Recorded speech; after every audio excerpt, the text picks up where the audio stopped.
මම මංගලා මුතුමාලි මේ ප්‍රදේශයට කියන්නේ අලව්වත්ත. මම දැනට ස්වයං රැකියාවක් විදිහට මේ කුරුඳු වගාව පවත්වගෙන යනවා. තාම ආදායම් ගන්න බෑ. තව අවුරුදු 2ක් විතර වගේ යනකොට ආදායම් ගන්න පුළුවන්. තාම මේවා පැල මට්ටමේ තියෙන්නේ. ඇත්තටම අපි ලොකු ආදායමක් ලබන කට්ටිය නෙමෙයි. මාසෙකට අපිට ලැබෙන ආදායමට සරිලන්න අර පොඩි වාරික විදිහට ගෙවන්න පුළුවන් නිසා තමයි මේ රක්ෂණ වාරිකය තෝරගත්තේ. මේ රක්ෂණ ක්‍රමයට අපි මුදල් ගෙවන ආකාරය, ඒ වගේම මේ රක්ෂණයෙන් අපිට ලැබෙන ප්‍රතිලාභ, ඒ වගේම මේකේ තියෙන වෙනත් ප්‍රතිලාභ, ඒ හැම දෙයක්ම හොඳින් ඔවුන් අපිව දැනුවත් කරා. ඒ කියන්නේ අර අපිට දැන් මම මේ කුරුඳු වගාවනි කරන්නේ මේකෙන් දැනට ආදායමක් නැති වුණත් ලැබෙන ආදායමට සරිලන්න අර අනිත් ආයතනවල තියෙන ඔප්පු වලට ලොකු අගයක් අපි මාසික වාරික විදියට ගෙවන්න ඕනේ.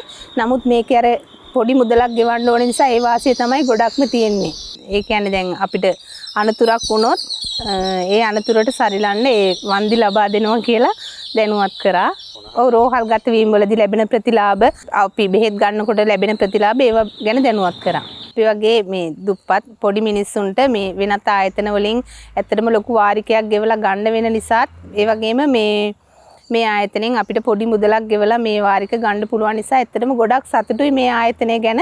සනස රක්ෂණ සමාගමෙන් මේ හඳුන්වලා දීපු රක්ෂණය ගැන ඇත්තටම අපි ගොඩක් ස්තුතිවන්ත වෙනවා. ඒ වගේම ගොඩක් සතුටුයි අපි වගේ පොඩි මිනිස්සුන්ට මෙහෙම සලකන එක ගැන. අපි තාත්තලා ඉඳන් අලව්වත්ත සනසත් එක්ක එකතු වෙලා හිටියා.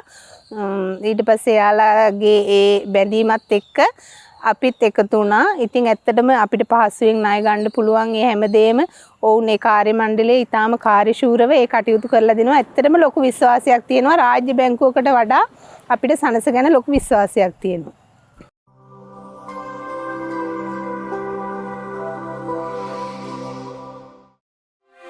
Sanasa Life